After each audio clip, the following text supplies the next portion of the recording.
I'm ChosenArchitect, and this is All the Mods 9 to the Sky. Now today is World Download Day, and today I will be providing a world template, which will be this exact frame that you see right here with none of the modded items in it, and also an active world, which will have all of our current items in here as of the end of the episode. So if you're a supporter of any tier, be sure to check out the Discord and get your world download today. All right, now let's get on with today's episode. It's going to be a big one. So today is the day that a lot of you have been waiting for. Today is the day that we will upgrade our current storage system into a new and more advanced one. Now, don't get me wrong, the R storage has been fantastic. This has been such a nice early sort of jump start through the pack, so getting this set up is definitely something I would always recommend. But it just doesn't suit what we're going to be doing in the future. And the future, my friends, is going to be wild because we are going to be diving into one of the most advanced storage systems that exists in modded Minecraft. And that storage system is Applied Energistics 2. Now, wait a minute, before the comment section erupts into madness, let me explain real quick why I'm deciding to choose Applied Energistics over Refined Storage in this pack. Now, there's a couple of reasons why I'm deciding to go with Applied Energistics over Refined Storage. One big component to that is the fact that there is Applied E in here, which is a new mod that was made by 90, which allows us to interface with Project E. Now, there's not currently a way to do that with Refined Storage. There's not an add-on mod or anything like that that will do this currently in the pack at the time of me playing this. And so I feel like if I was to choose Refined Storage, I'd be missing out on one of the coolest parts of the pack, which will 100% help us in automation down the road. Now, there is one other reason, and that's because when I played All the Mods 9, the core version, I roughly stuck with Refined Storage throughout the entire playthrough. I mean, if you discount the end where I got into Applied Energistics to work on GregTech. And then, well, to go ahead and add a third reason, I really think that Applied Energistics is going to fit our cyberpunk theme way more than Refined Storage would. So with that all out of the way, let's get into the fun part, and that's actually getting our storage system set up. Now, some things to note about how I gathered all the resources for the Applied Energistics system. It's all been done through sieving, and I have started to add some upgrades. You can put upgrades in here, and there's different tiers of upgrades. As of right now, the only upgrades I have are the gold upgrades, and they can stack up to 3, and this is really providing a nice boost in materials. One of those materials being Certus Quartz, and also Certus Quartz Dust. These are major components for Applied Energistics systems, and also Skystone Dust, which all of this we get from sieving. And we even get a nice little bonus of charged Certus Quartz crystals, which are another nice little bonus that we just get it passively from this setup. Now, we don't have everything automated as of right now, but we will definitely get that done in the future. And so for right now, I just want to take some of that Certus dust and I want to toss it in here to start producing some silicon. Now, I know you don't see it right now, but this is a Certus Quartz crystal, just in block form. And we have quite a few of them, and each one of these blocks equal 4 Certus Quartz. And some things I'm going to need a lot of is that Certus Quartz and that dust. Now, this pack is sporting the new version of Applied Energistics, and I say that because there have been some significant changes over the years. So if you have used Applied Energistics in the past, before I think version 1.19 and onward, you're going to be in for a treat. And that's because, one, the power system has been completely revamped. Now you can just interface directly into certain machines. For example, the charger, which you may be familiar with, we can just simply add power directly onto this from an RF source. And same goes for the controller that we're going to be getting into later. Now, with that known, something else that's really nice about the charger is you no longer have to filter its output. It's just going to simply output the product after it's been charged. And now, even though I have a bunch of charged Certus crystals, I'm going to need far more than what we have here. And that's why I need to go ahead and start charging a bit of this. So I think 4 stacks for now should get me started. Now, with all that charged Certus, I should be able to toss it in here with some nether quartz and some redstone. This all combined together inside of a water source should turn into Fluix crystals with a little bit of time. And it's just like a burst of Fluix that is amazing looking. And it's surprising. I didn't actually know that it would work with the slab underneath it. But yeah, it does. And this Fluix material, by the way, is very useful. It's going to be used for a ton of components moving forward. Now, all of these materials do have mystical agriculture seeds, so in the future, we're going to be able to farm these. Now, next on my list is Inscribers, and I'm going to go ahead and line these up in the floor for right now, as we're going to be doing a lot of manual work just to sort of get into automation. We're going to be automating these by the end of the video. But yes, as I said, for right now, this is all manual. Now on the back here, these can also take regular power.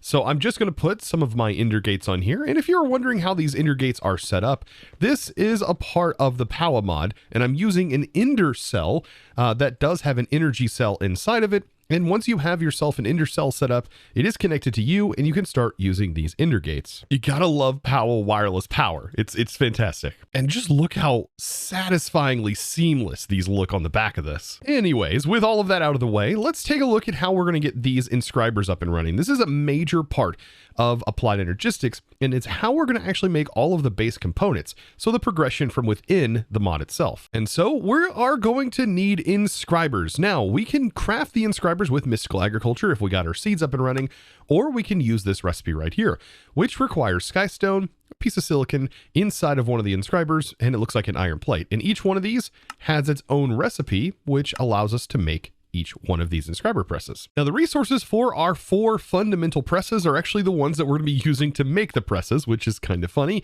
And this just needs to go in here as so. And as you can see, the power is working without needing a very specific type of AE power in order to produce it.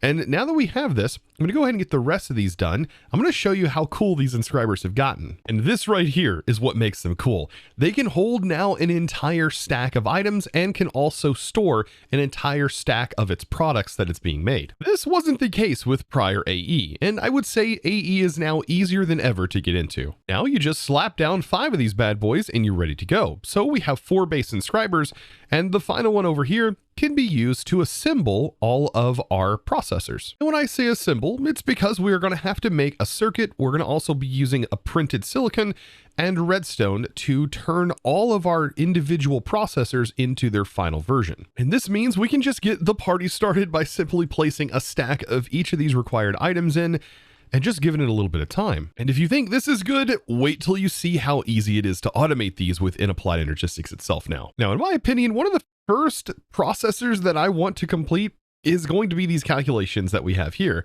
And the reason being is we can use these calculations to immediately, and I mean immediately, make some acceleration cards. So acceleration cards are going to allow these inscribers to work way, way faster. So 25 acceleration cards later, and we are going to be really cooking in this pack. Because with this upgraded, the rate at which these are produced is significantly increased. And they'll be way faster later on when we get into some add-on mods. Now, some other really important things that I'm going to need is going to be dust, the Fluix dust specifically, and the way we can get this is through an inscriber. This is going to be used for a lot of advanced components immediately. Now, we can't have an applied energistics system without, of course, having an ME crafting terminal. This is going to give us access to all of the things that we're about to make. And this thing is essentially going to act just like our storage lectern here from Ars Nouveau. It's going to give us an interface from which we can craft in. Now, of course, we still need to connect it up to a storage, and we could connect it up to this current storage right here. And to do that, all we have to do to connect to an external storage that is not a digital storage connected within Applied Energistics is to use a storage bus. So I can place a storage bus on here, drop down a couple of cables, just like so, and we can immediately have access to the same sort of storage, but using Applied Energistics. Now, one thing to note, this does not have power. However, it does have enough channels, which we're going to talk about here in a minute, to be able to handle all of this. Now, the energy acceptor, this would be one use case for an energy acceptor, because after you have a controller, there's really going to be no need for this energy acceptor. And we can just give this energy acceptor some power, and that should give this network now some energy that we can use to access all of these storages that we have setting around. And you can see right here, now we can see all of the items inside these barrels. Now this is bare bones and just the start, because we are going to be getting a lot more advanced here momentarily. But first, some things I'm definitely going to need to do. We're going to have to increase our terminal size, because I don't think I could handle the terminal being that small. And then there's a couple of things we can change up here. I typically like to have this sorted by number of items, And then I like to have my view set to descending so that way we can see the most amount of items that we have in our storage. Now, outside of that, I really don't think there's much else to talk about as far as that terminal goes. You can access items and craft from it. But now let's go ahead and expand upon our whole applied logistics system. Now, when it comes to getting more advanced in applied logistics, we first need to have an understanding of how the channel system works from this mod. And this could be a point of contention for a lot of people first getting into this. Now, I'm going to do my best to try and explain this as quick as possible. Now, on these base Fluix cables, we are only going to have 8 channels allotted to us. And things that start with ME typically use a channel. And so on this particular setup here, we have a ME storage bus and we have a crafting terminal. That is 2 things being used on this cable. And if you had a separate cable that was receiving power, it would also have 8. Anything that is connected to this base Fluix will have 8 channels allowed. And now that is a very basic premise of using those cables. Now, whenever we move into more advanced cables or higher end cables, which are called dense cables, those cables can carry up to 32 channels, and they can be split off where you can then rip 8 channels off of the sides of those. And so you can split up 32 channels into 4 separate 8 channel networks. And how would you get 32 channels, you may ask? Well, each face of a controller offers 32 channels on a network. And speaking of the controller, a controller is a multi-block that you can build out. Now, while you can place one controller in the world if you technically want to, giving you all 6 sides to get 32 channels off of, you can technically build out a pretty expansive multi-block. And there's all kinds of configurations that you can do in order to maximize this. Now, using the Applied Logistics Guide, let's go over a few things that we need to know about these controller blocks. All controller blocks on an ME network must be connected, else the block will turn red. And if the block is red, it no longer is working. And then we need to note the size of the controller must be within a 7x7x7, meaning we can't go any larger than a 7x7x7. And then, last but not least, a controller can have 2 adjacent blocks in at least 1 axis.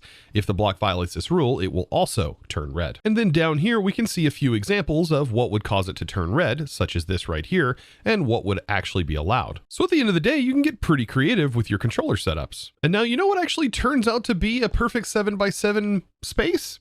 How about this area up here? This is exactly 7x7x7. So that would be a perfect place for my controller build. Now, the controller itself just requires skystone blocks, which is skystone that has been smelted, and the skystone has been smelted from skystone dust in this pack. That, along with 1 diamond, makes you 1 controller block. Now, I think for now, this setup is going to work just fine. This is a 5x5 with inside of that 7x7, with these blocks being the 7th block on the outside, and I just have these going 4 blocks up for right now. This will be expanded upon as we continue, but this equates to about 32 of these controller blocks. So just to give you some scale, you can really see how this can start to get expensive. Now, the nice part about the controllers is to power them, all we have to do is just give them some regular Forge power. So I'm going to be slapping on one of these hardened versions, which has up to 5K support. And as soon as I do this, this whole thing should kick on. Now, you may be familiar with the rainbow versions of the controllers, but it does appear like they are doing some experimenting, and in this particular version, they are no longer rainbow. However, they are this nice Fluix purple color. My only wish is that you could change these colors, because that would be really nice in our build. So now with the controller in place, I even added a little centerpiece here, so that way I can drag a cable down and we can have access to our terminals in the center. But the thing that I really want to show off now is how cables work. And if you don't already have some sort of farm that is producing wool or producing string, definitely worth doing this, because Applied Logistics is going to use a ton of wool. And that's simply because of covered cables. So we could go around and utilize these glass cables, or we can make them covered. Now, typically I like to make them covered. And then I'm also going to make a dense cable here just to kind of show off a dense cable. A dense cable takes 4 of these covered cables.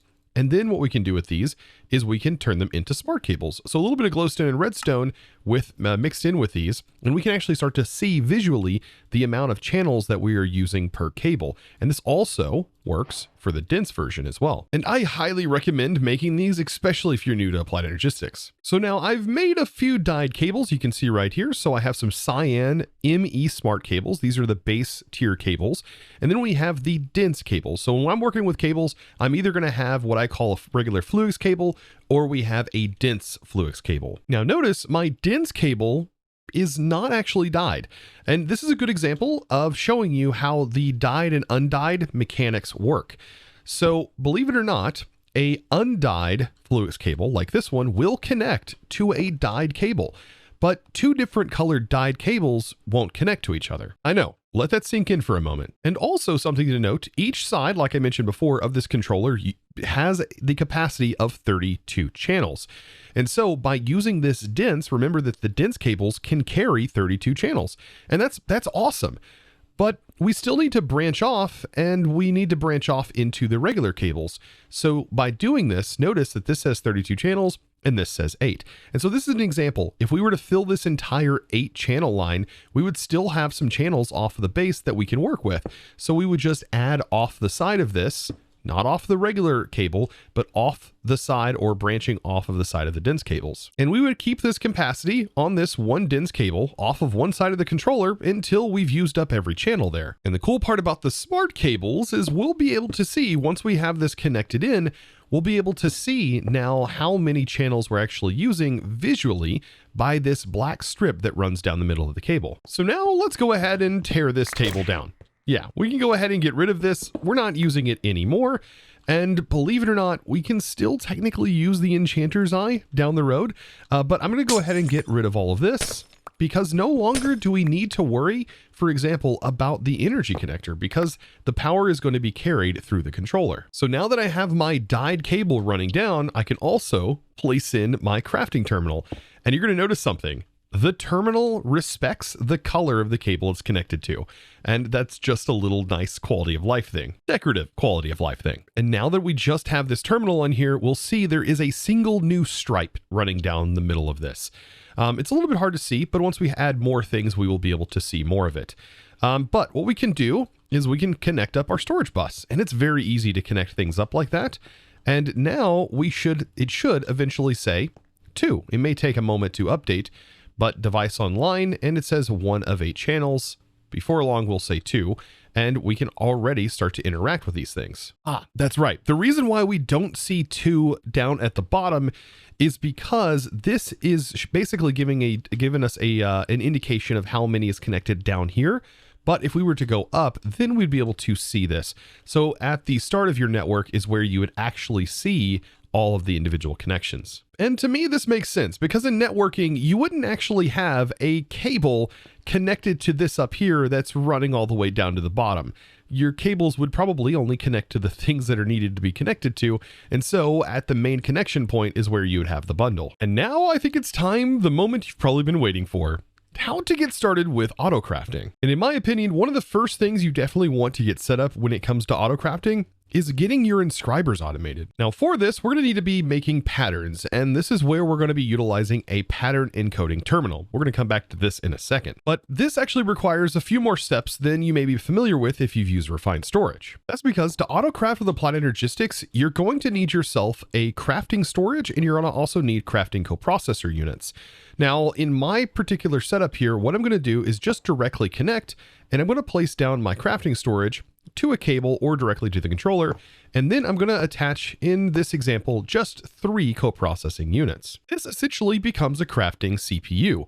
And we're going to do the same thing over here. I'm going to place this down, and this uses 1 channel, by the way, the entire multi-block. And these will most likely get moved in the future, but for right now, at least getting started, and as we start to build up our infrastructure, this is how I'm going to keep them in place. Now, to be able to do regular crafts, that's where a molecular assembler comes into play. And to be able to automate the molecular assembler, we need to send patterns to it via the pattern provider. Now, there is a very simple multi-block that you can make with these, and it even shows it to you in the guide here.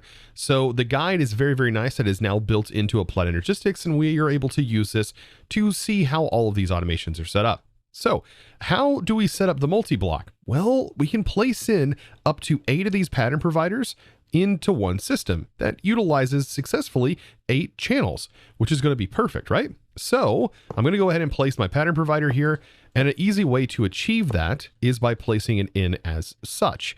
Now, I have heard this is definitely not the ultimate way of doing it.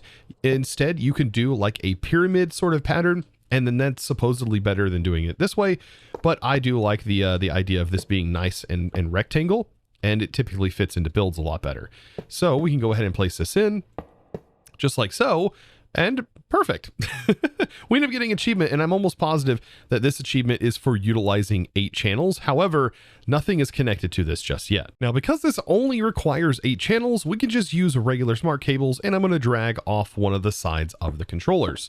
This now being connected, we can see what a full network looks like. And so this setup behind me is typically used for regular crafts. So this is going to be used for crafting anything that you can craft inside of your crafting table. Now, I, however, want to automate the process of my inscribers. Now, automating the inscribers has never been easier. So what I want to do is I'm just going to place these down like this, just for looks for right now, but I am using specifically 5 pattern providers for a reason. Later on, however, we can essentially have 4 of the same machines on 1 pattern provider. But for right now, I'm going to have them zigzagged like this. And let's go ahead and set these up. So all you have to do is just turn on auto export. And this is ready to go. So this just simply will be sent the items, and when it's done, the items get sent back. And all we have to do now is build our recipes. Just make sure you don't skip the auto export step. That's an important one. Now, to actually make the patterns, we need to be using our pattern encoding terminal. And inside of here, I have some blank patterns that I've crafted up. Notice they can use any sort of certus. Now, this is something you need to keep in mind when setting up your recipes. It's switched automatically to using charge certus, but I don't want to use charge certus. So I need to go in here, and in this case, want to specify specifically, and I want substitutions to be disabled in this regard because I only want it to use this particular type of certus. So in that case, we're good to go. But if you wanted to allow multiple things, you could have substitutions enabled. And this is really useful for a lot of different things. But for this recipe, I just want to leave it like this. And as soon as I get this pattern made, I can just place it inside of our crafting pattern terminal. And it should fit right there. And we can now start to request more of them. So more patterns. If I just need a couple of them, for example, I can start the request. And as you see, 4 of them were just generated. That is perfect. Now, when it comes to the processors, though, this works a little bit differently because this turns it now into a processing pattern. So things that are not crafted inside of the crafting table or in the smithing or stone cutting is considered a processing pattern. So we're basically sending a machine an item and we're expecting a result. So I am going to remove, because we are not going to be sending the presses in, I'm going to go ahead and remove the presses from the recipe, and that makes our recipes ready to go. Now with the recipes made, we just simply need to put them into the provider based on what we have set up here. So this is the silicon one, so I need to make sure this pattern goes in here. This should be logic. So I'm going to place my logic press in here. This one is calculation, and so on and so forth. And then the bottom one down here is going to be doing all of the final assembly, so it gets all 3 of these patterns. And there's also some other things that bottom one is going to also do, like making Fluix dust. But with all those patterns in place, I should now be able to request, for example, more logic processors. We have 16 in here, and notice a little plus. That means I can middle mouse click. So clicking down your scroll wheel will bring up the menu to be able to craft more. And I can, for example, craft, how about 16 more?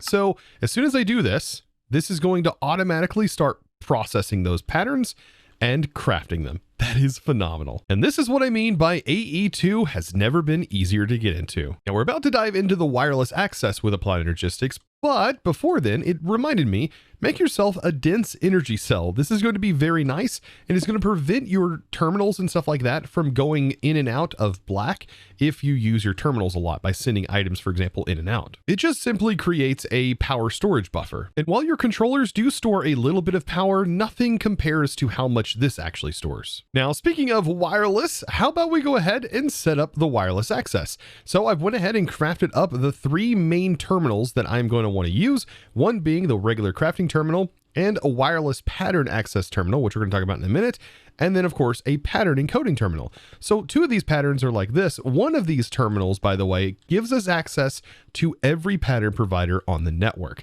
and that is going to be super nice for being able to just on the fly craft up a pattern and then place it into our crafter. And we can assign hotkeys to all of these and keep them in our bobble slot. Now, how do these actually work and how do we connect them? Well, all we're going to need is a wireless access point, and this is pretty simple to craft. And this basically replaces another system that used to be a part of Applied Energistics. If you remember, there used to be a storage access terminal or a block that was called a security terminal. And this is how you would actually set that up. But anymore now, all we have to do is place in a access point, and then we can put some boosters in here, but they're not necessary for this particular task. And this is how we link them. So we place these inside here, and this now links it to the system. So no longer do you have to worry about crafting a security terminal that you're never going to use in a single player world, and probably even in a multiplayer world. We can just simply get our crafters working like that. So all we have to do now is just charge them. Now, wireless charging does work, but at the moment I do not have wireless player charging set up. However, that is, I think, my next step for my power system. Power does have an easy way of doing player charging, and this will take a little bit, but this actually stores quite a bit of power for right now. So even when these are fully charged, they're not going to drain for quite a bit. Now, this is the stuff I absolutely love. So inside of here, I now have all of my terminals all charged up. And what I can do is I have my keybinds set underneath Applied Energistics to allow me to Control E to open my main terminal, which is my regular one. And then Control F for crafting recipes so I can make my patterns on the fly. And then on top of that, Control R, which is that terminal accessor, which allows us to access all of our pattern inscribers or our pattern providers. And we can see all of our inscribers, and we can now see all of our individual pattern providers from this particular assembler right here. So with all that out of the way, now for the fun part, getting rid of all of these barrels that we have here, getting rid of our connection, and moving into the digital age. Now, I think the fastest way to do that is by simply using some cells. Now, I have an idea based around these cells, and my typical setup is to make sure that all of our main items that are currently in our storage go into a bunch of 1K storage cells. Because we only have 63 types, basically counting as like 63 individual Minecraft chest slots, we only have that many to work with. And so this basically filters out a ton of our individual items, taking up one whole disk drive. And then I can use 4Ks and so on for the large quantity of items that will end up inevitably building up. So let's go ahead and move these over. Now, I went ahead and made a network tool. This is something I definitely recommend making. It does have an inventory slot that will hold upgrades. And whenever you're inside of any of these pieces of equipment, we can actually just automatically insert upgrades into our individual components. For example, I can go ahead and shift right click to remove this, and I'm going to instead replace this with an import bus. This is now going to start pulling items into the storage disks that you can see right here from this storage controller. So all these items should be leaving, but I probably want to speed this process up. So I can just simply hold down shift and right click, and this is going to start to send these items much quicker. And we should start seeing all of our items slowly but surely being transferred into our cells. And look at it go. Now, something to note about these importers and exporters. With Applied Energistics, the speed sort of ramps. So it will start off slow and then will ramp to being incredibly fast. And so, just as I thought, I made just enough item cells to allot all of those items. Now all of my barrels are empty, and we now have new barrels that we can use for other tasks. But for right now, these are nice and filled up, so we are just about ready to go. And so that means this storage controller network can be used for other purposes down the road. But for right now, all of these can get out of the way. And now with all of that, we have now graduated to Applied Energistics, and things are only going to get crazier from this point forward. Because essentially what I have done now is set up the foundation for us to expand on our Applied Energistics system and start to use it in all of our automated processes. And I can't wait to use this inside of our cyberpunk theme. Now with that, I hope you enjoyed today's video, and hopefully you learned something new, especially about the new Applied Energistics.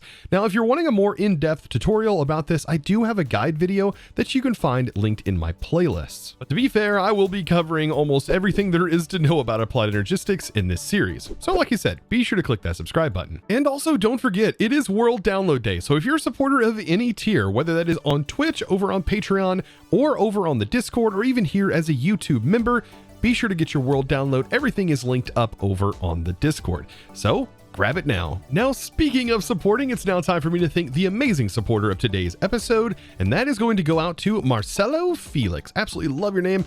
And, well, thank you so very much for choosing to support me over on the Discord by becoming a Discord premium member and supporting me in one of the best ways possible.